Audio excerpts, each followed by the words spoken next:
Greetings, everyone. We are about to get started with today's webinar. Welcome to today's webinar, which is about establishing professional learning communities for rural STEM teachers and university scientists. My name is Kendra, and I'm a community designer and manager here at 100K and 10. And before we get started today, I wanted to share a quick overview of what 100K and 10 is. 100K and 10 is a network that unites the nation's top academic institutions, nonprofits, foundations, companies, and government agencies to recruit and retain 100,000 excellent STEM teachers in the United States. And as we work together towards this big goal, we're also addressing the underlying systemic challenges that have contributed to the shortage of STEM teachers nationwide. We call these challenges the grand challenges. And if you're interested, I encourage you to visit 100kand10.org. On today's webinar, you're going to hear from two leaders in our network who have been working together on a 100K and 10 project team about a specific project that they've developed since the beginning of 2018. And project teams are small groups of 100K and 10 partners and invited guests who collaborate on a specific, discrete, time-bound project that addresses the grand challenges. So I want to cover some quick housekeeping items before we get started. Just to share a little bit about how you can participate in today's webinar. So we are hoping that today's webinar is interactive and that it'll plant a seed for thinking about how you can adapt, apply, or use the project that the project team is going to introduce today. And we'd love for everyone to contribute at least once if you're able to. And you can do that right here in the Zoom chat box, which you can find in the Zoom toolbar. Otherwise, please keep yourself muted. There'll be 20 minutes for discussion at the end after the project team presents. So feel free to plop any questions, comments that come to mind during the presentation, and we'll be able to explore those together in the discussion. The webinar will be recorded and uploaded to YouTube after today's webinar is over. So on that note, just keep in mind to not share anything that might be public information or not public information yet, since this will be recorded and shared publicly.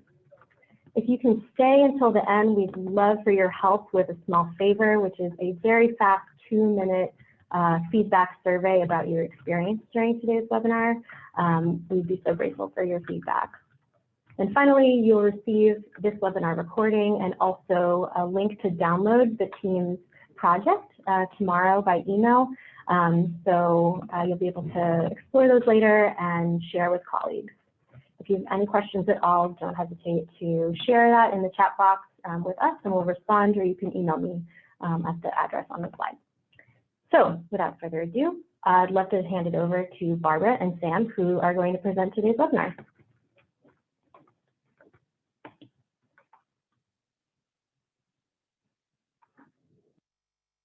Good afternoon, everyone, and thank you for coming to the webinar. My name is Barbara Hoog, and I'll be starting off this webinar focusing on the work, as Mabel just said, about establishing PLCs for rural STEM teachers and university scientists in partnerships. Next slide, please.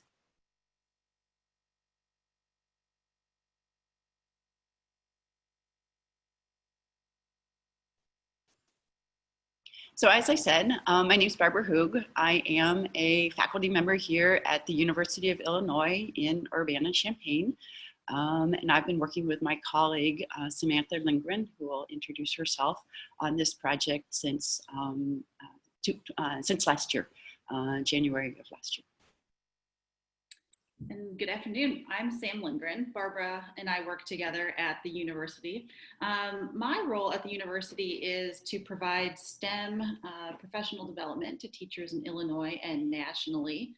And we have two other team members on our team. If we can go down one more slide, that would be great. They are not able to join us today, but that's Amanda Smith from Penn State, and she is a STEM outreach liaison, mostly working in rural communities, and Michelle Stye, the Vice President of Content for the National Math Science Initiative, and Michelle is working with rural districts all across the United States as part of her role. All right, so next slide. And so what we actually want to do are the remaining 3 bullets that you see on this slide. We first want to present our work. Then we want to open up for discussion where questions that you have, we'll try and answer, or perhaps we'll push it back onto you. Reflections, challenges, and ideas for next step. And then, as was mentioned earlier, there is a closing feedback survey that would be a great help if you could complete. Next slide. So first, in presenting our work, on the next slide. So the four of us came together back in last fall, and then we met in January because of our concern about the ways that rural teachers are supported in terms of STEM. And so our primary goal was trying to determine what types of PLCs, or professional learning communities, already exist for rural STEM teachers.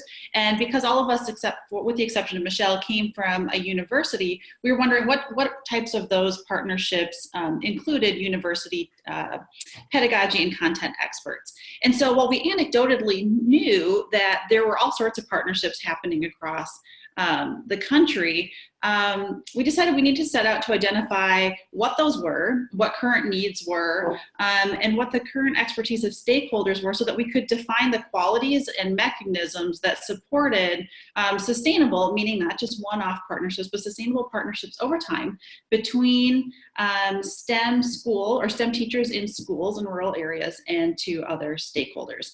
And this is all in the goal to increase teacher practice and retention. And so we've done a couple of things together that we're going to go through today, but keeping in mind that we're really looking at professional learning communities, which is a phrase that we all use quite a bit, and it's defined in a lot of different ways. And so part of the heart of this project is also just trying to determine what is a PLC for each school and teacher, and is there some sort of consensus around this, and how do we support what's in place. So next slide. So the grand challenges that we set out to address, we felt were amplified in rural communities for a couple of reasons. And so we thought that there were some issues around, Barbara, am I actually talking when you're supposed to be talking? Yeah, but that's okay. You go right.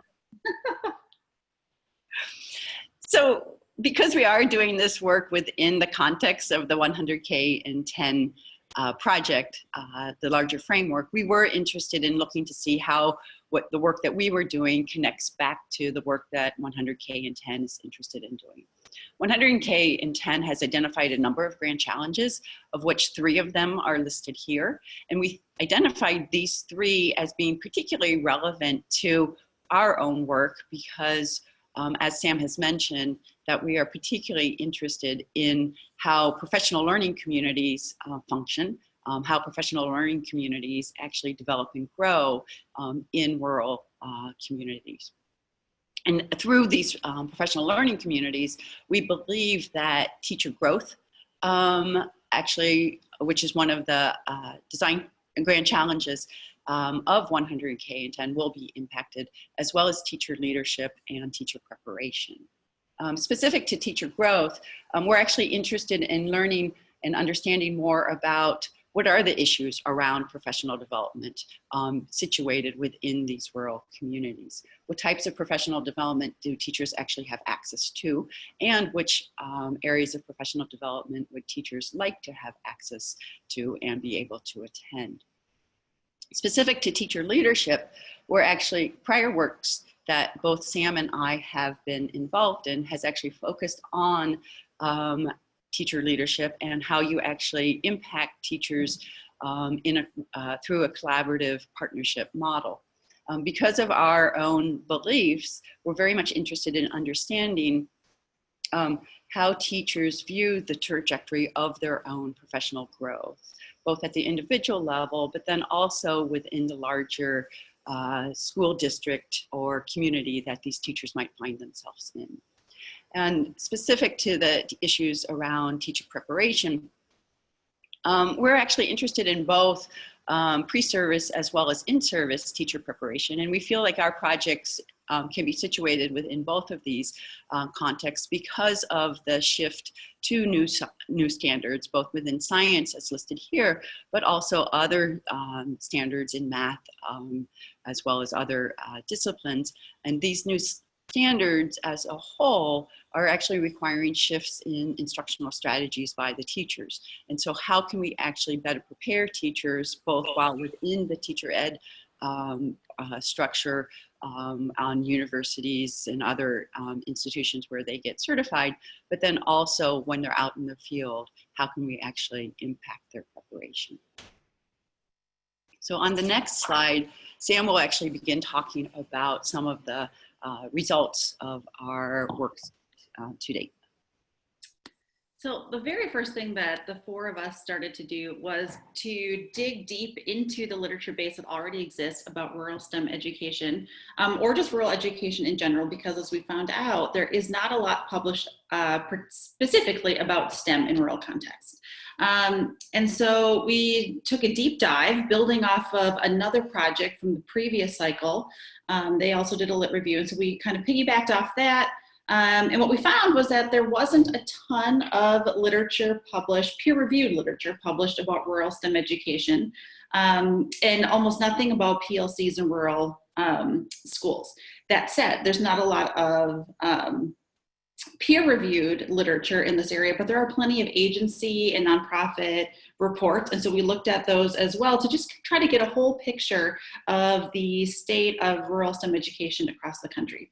One of the interesting things that we found, and that is maybe not surprising, especially to Barbara and I, who are both in science education, is that place-based education has been found to be a really strong strategy that's used in rural education. So the reason for this is that kids that come from a rural background have a completely different set of STEM competencies and knowledge that is different than what kids in urban or suburban schools might know. And so if you can capitalize on the unique STEM background knowledge that these students already have and that the teachers already have, the type of STEM learning that can happen in a rural school might be different than what it is in a rural or suburban school, but it could be really rich and diverse and place-based because it's unique to that context. Some other key findings that we have listed here is that the quality professional development opportunities for teachers in rural schools is continuing to be a challenge. Now, we know that this is a challenge for teachers in urban districts as well, and so while some of these reasons that I'll discuss here briefly are issues in rural schools, they're not necessarily exclusively issues in rural schools. So one of the primary reasons that we found that quality PD for teachers is difficult is just because of the vast distance between colleagues.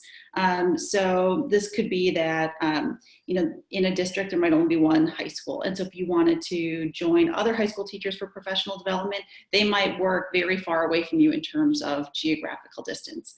A lot of times, professional development is done by informal and formal learning institutions like universities or museums. And oftentimes those are found in urban or suburban settings, which again can be far away from some of these rural school districts. Barbara and I work with some teachers that work 3 hours away from Champaign-Urbana, which is by no means a bustling metropolis, but it makes it hard even to get to those teachers that are out even more rural than what we are. Then there's some economy of scale issues, just like there's the number of teachers. Sometimes you might be the only science teacher or the only computer science teacher in your district or in your building.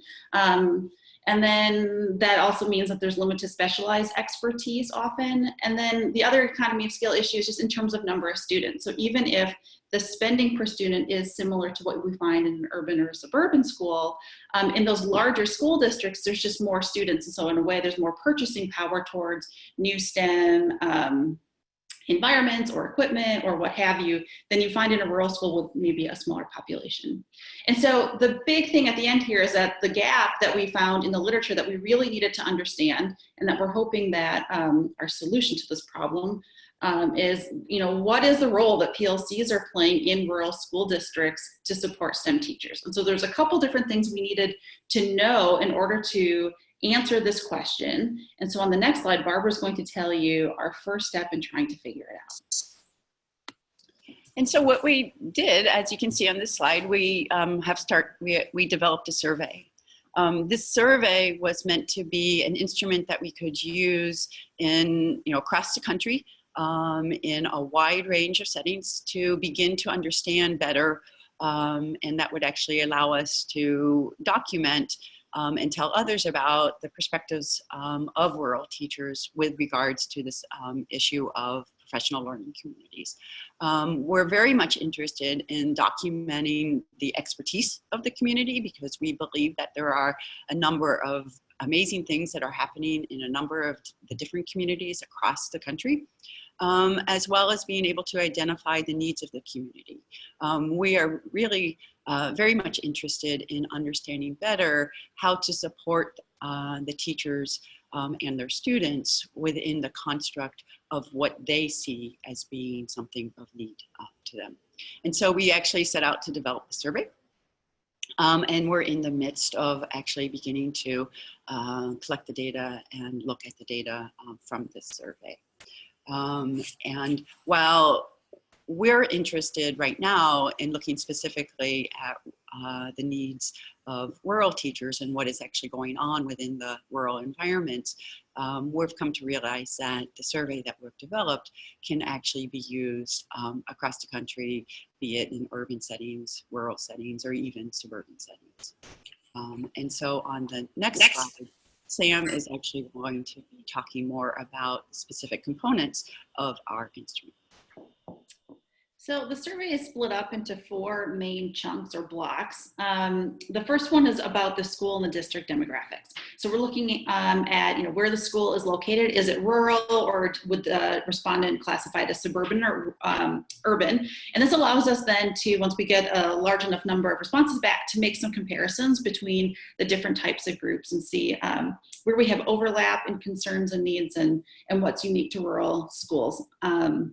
The next section is about credentialing and identity. And so we touched on this briefly, but Barbara and I both know, as some of you may also know, science teachers, for instance, in a rural school might have a biology teaching degree, but because they're the only science teacher in the school, they teach ninth grade physical science, biology, chemistry, physics, and some random electives as well. And so we're kind of curious, as to if that's your situation, how is it that you identify? Do you still identify as a biology teacher, or are you a science teacher or a high school teacher? So we're just kind of curious about what the rural setting might do in terms of your teaching identity.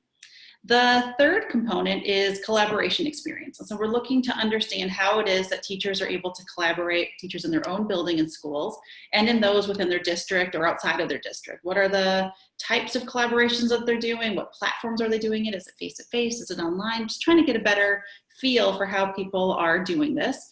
And then, of course, we ask them about their professional learning community experience. We want to know who's involved in the PLC. Is it just people from the school? Is it the larger community?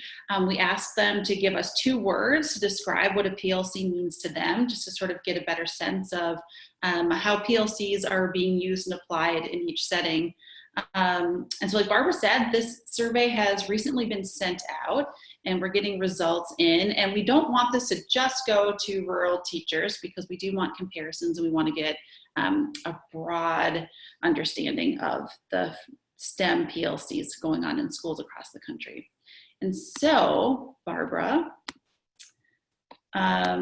we have some outstanding questions. So if we can move down one more slide.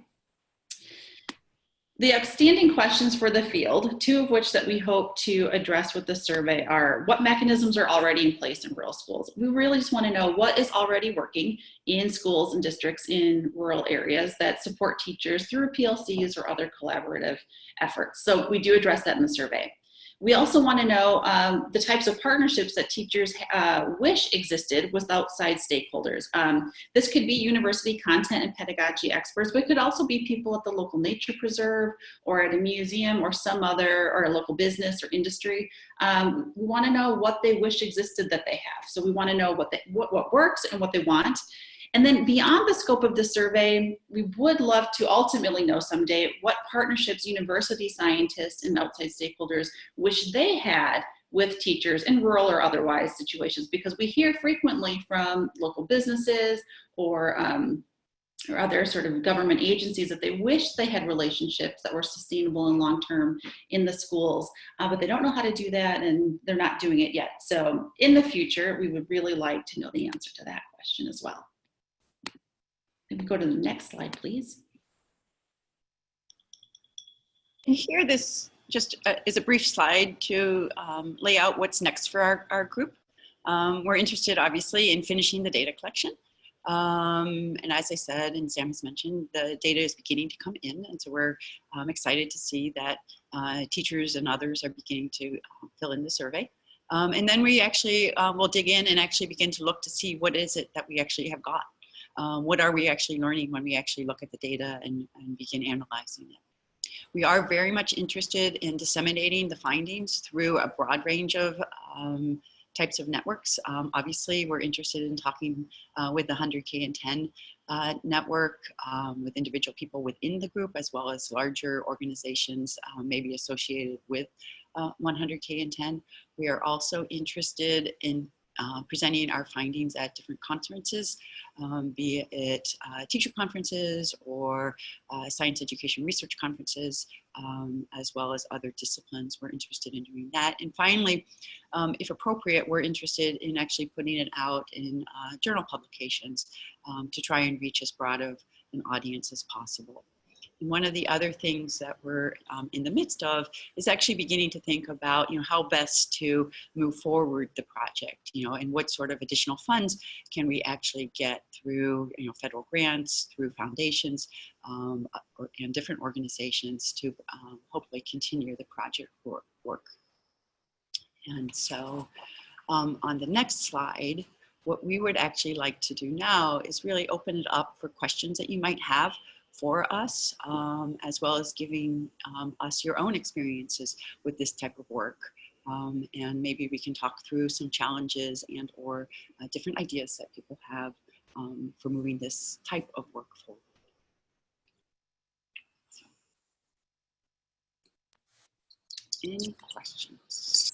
So while you all rush to enter your questions into the chat box, we did get a question earlier in the week before the webinar that said, how can PLCs be sustained even when there is a high turnover among individual members of the group? And I think that's a fascinating and important question. And we'd love to hear from some of you. What do you think about that? How can we sustain these partnerships when we know that there's often high turnover in schools?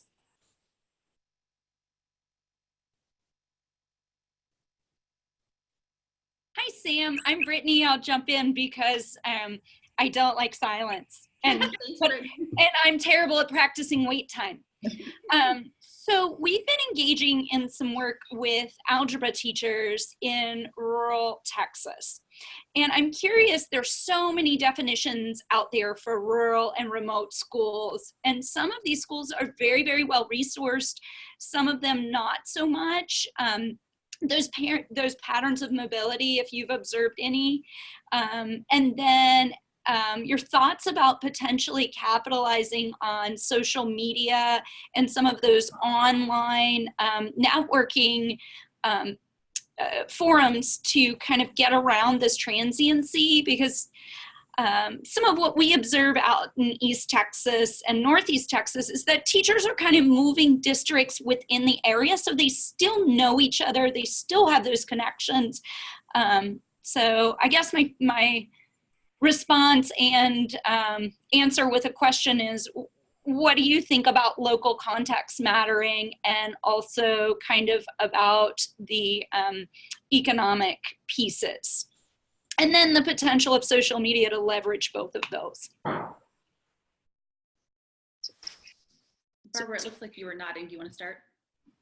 Yeah, so let me take a stab at that. And I'm gonna actually pull on some work that I'm doing right now for a different project, actually from two projects that I think touch on issues that you've talked about or that you've raised in your question. The first one about movement.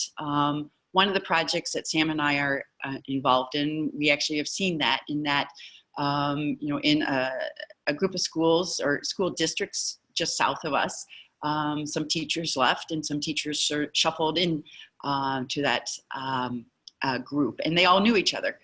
They all knew each other because they were coming from, sort of connected rural districts, types of things. So we're seeing some of that as well. I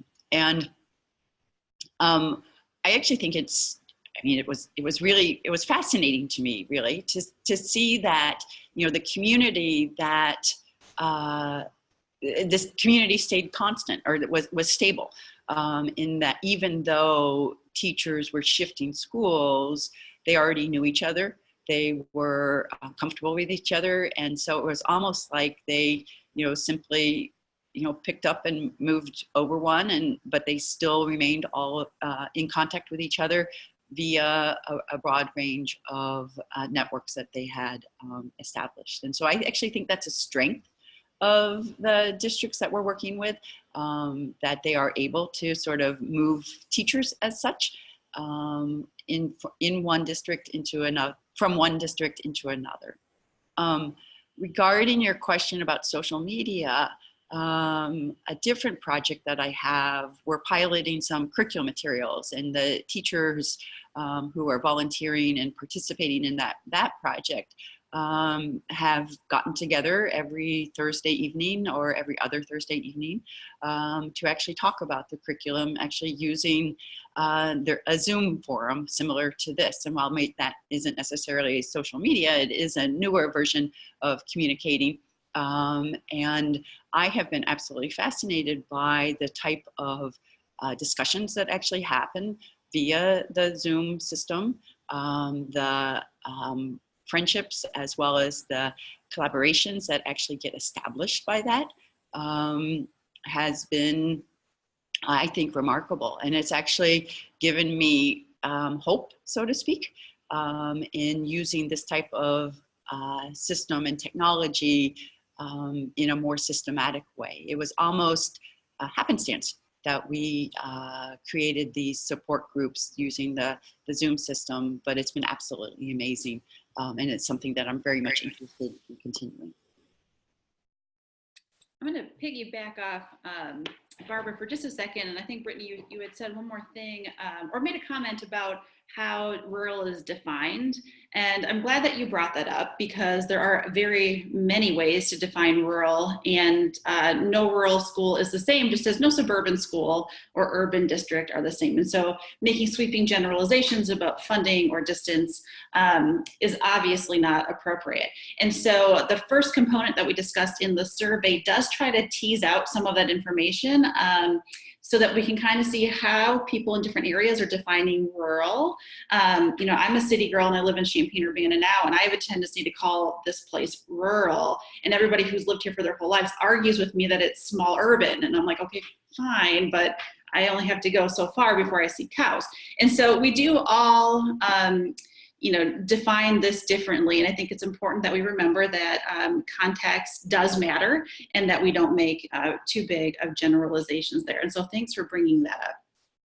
We have a couple of questions in the chat box that are related to this thread of conversation that we have right now. And we've got one from Earl that says, do you plan to set up inter-district PLCs using technology communication tools? And I think Barbara was saying a little bit about that. And then Allison also just said that she's curious how we find time to support PLCs, period, because these are one of the things that often fall to the wayside or turn into well, I was a classroom teacher for a long time, and our PLCs often turned into gripe sessions. And so how is it that we can support these with all the other demands on teachers' times? And so I'd love to hear from those of you who are here with us, particularly if you have experience with this.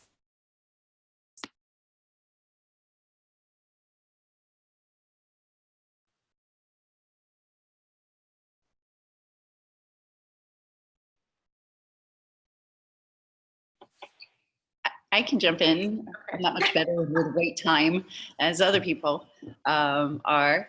The thing that I think is really critical for maintaining the L in the PLC, so to speak, is that the teachers are engaged around meaningful, something meaningful. That something could actually be the analysis of student work, shared student work if people have the luxury of doing, similar types of curriculum across districts with similar time implementation, or to actually be, thinking about shifts in instructional strategies, and then they're able to actually share what has actually gone on in their own classroom. And I think that I have been extremely lucky to have been able to participate in some projects where that is going on, where the teachers really do come together because they really are interested in how they can improve their own practice and how they can actually implement these particular instances, how can they actually implement the types of teaching that are being called for by the new science standards, and how can they actually share what they're learning in their classroom about students, talk, or how are they actually thinking about, the different science practices that NGSS is asking them to do. And if you have really meaningful contexts, I think you can maintain the L in the professional learning community. It looks like Kim, I hope that's your name, I'm sorry if I've gotten that wrong.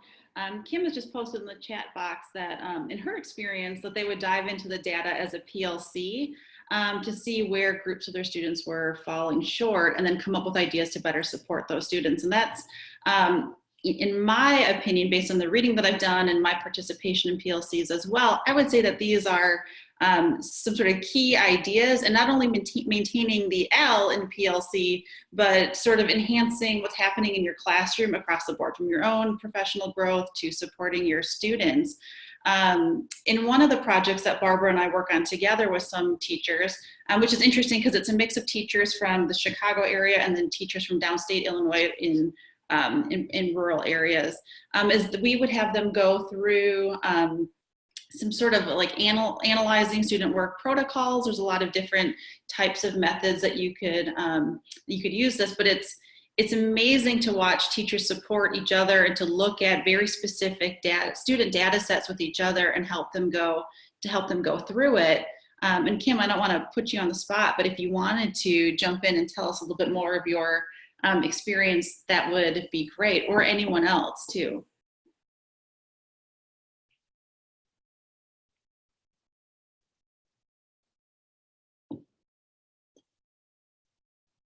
Well, one thing that can I talk?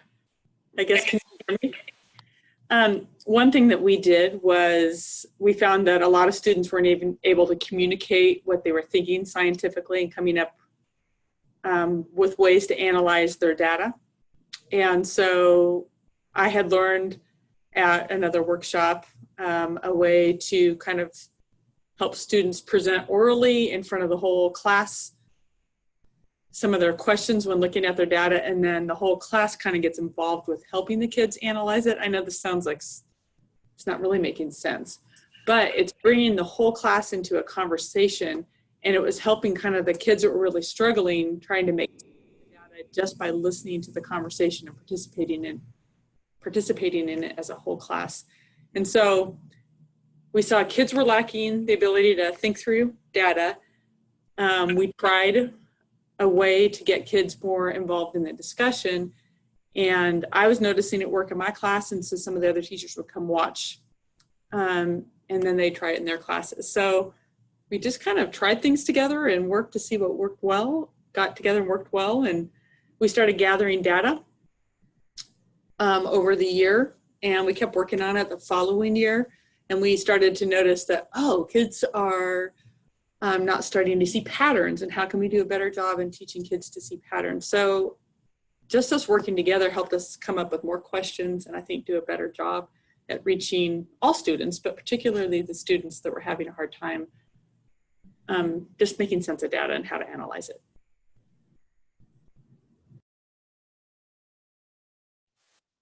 I love that. Thanks for telling us about your experience. there's so many things you said in there that I think we could spend all afternoon talking about, from looking at the data and this emphasis on discourse and bringing students into a conversation as a group to help each other out. It sounds amazing, and it sounds like a really rich and productive PLC that you participate in. I would love to know, either through the chat box or privately, what else you can tell us about this professional development that you have gone to where you learned some of these techniques. It sounds really valuable.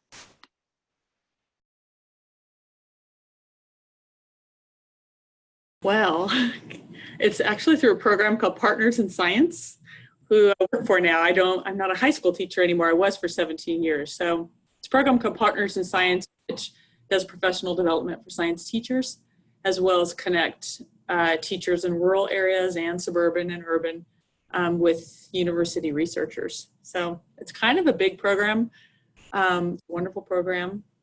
And I'm here because I want to learn how better to reach these rural schools and teachers and students. And so I'll put the link if you're interested in the chat box.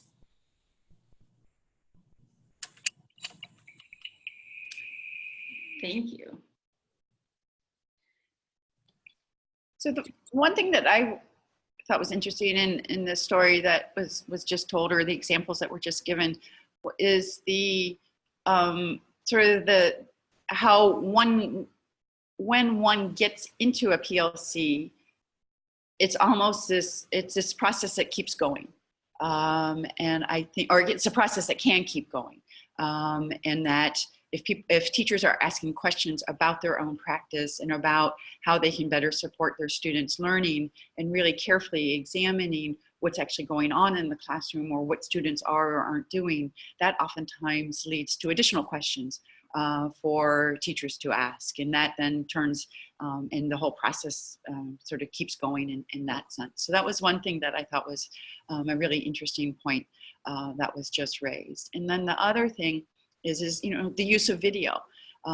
So if one is able to video one's instruction and then share that with your colleagues and use that as a focal point to actually see what's actually happening in the classroom, what students are or aren't doing, or what you are or aren't doing as a teacher, and begin thinking about ways of better supporting the students and the type of learning that we all want our students to actually be engaged in, I think is another way of sort of getting a PLC going, as well as sustaining a PLC.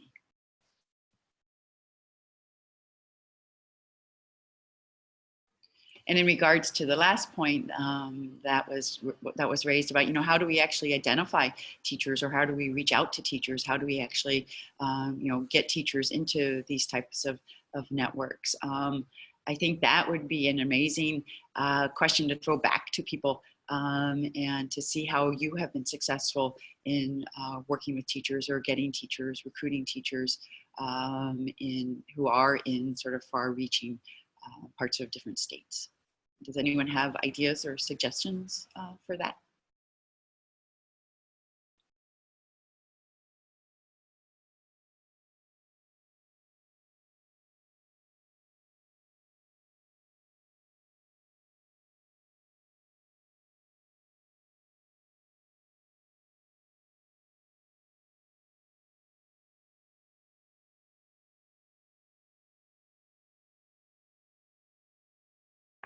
Hi, everyone. This is Yasmin. Just wanted to jump in and say it's such a, we hear this challenge all the time, the one that you're facing around being able to really reach and support rural teachers. And there's so many different challenges related to supporting rural communities, but there's a webinar next week by a team who focused on, Barbara, you said like putting it out back out to the network. I don't think anyone has the answer, but this team has done some work that they'll be sharing next week, so we can also continue to dig into this conversation then.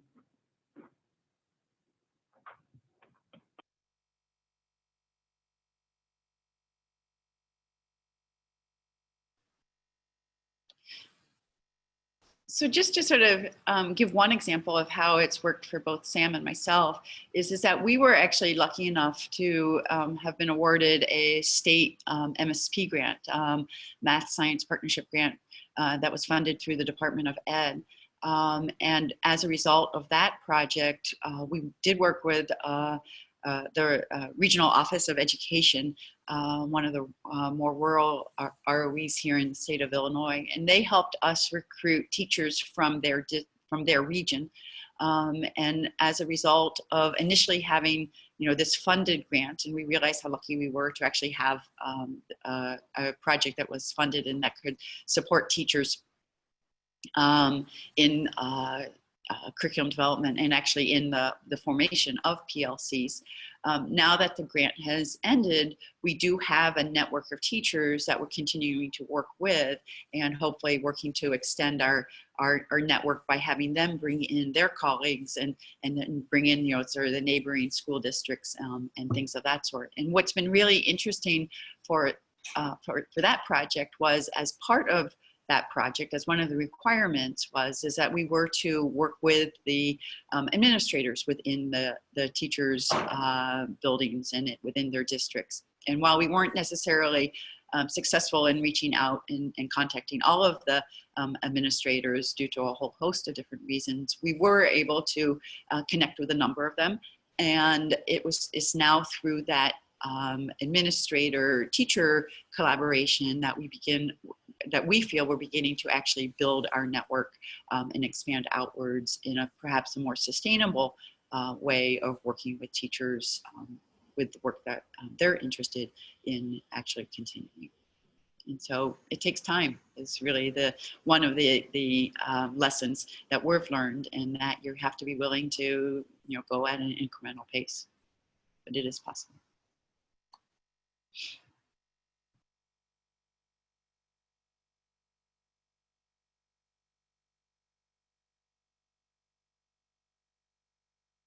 Do we have any last questions from the group, or comments or experiences you'd like to share?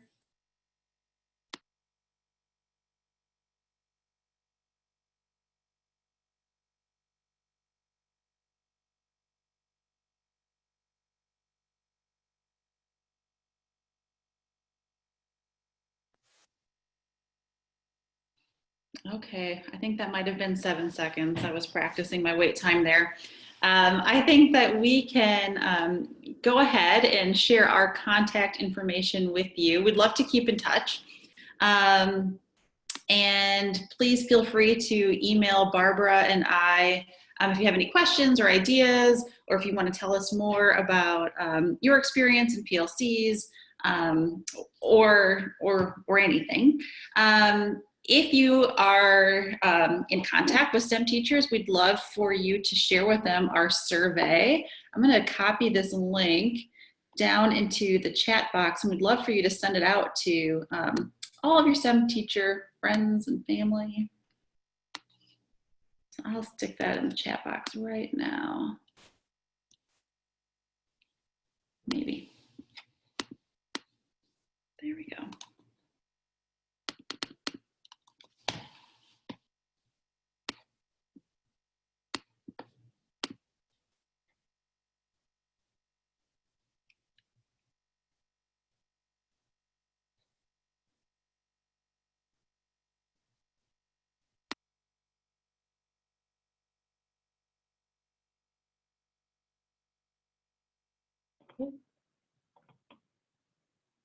Okay.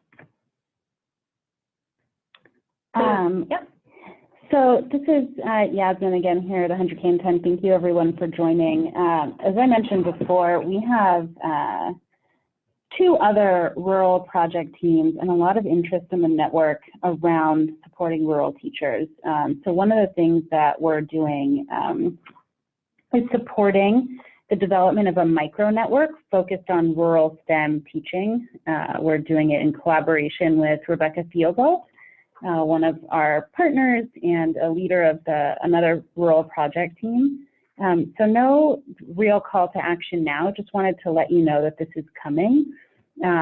It will launch at Summit 2019, which is on March 26th at San Diego Zoo. And then after that, we'll launch a listserv and create the opportunity for people to have small group calls, to just dig into some of these questions in a more regular and ongoing way over time. If you are interested in the micro network, either to help think about how to shape it, or you just want more information or want to talk through it, feel free to email me. Otherwise, you'll see more information as registration for Summit is released. Wonderful. Okay, thanks so much, Yasmin. And thank you all for joining us today. Huge thanks to Barbara and Sam for leading an amazing presentation, sharing so much about your work, but also to everybody for joining.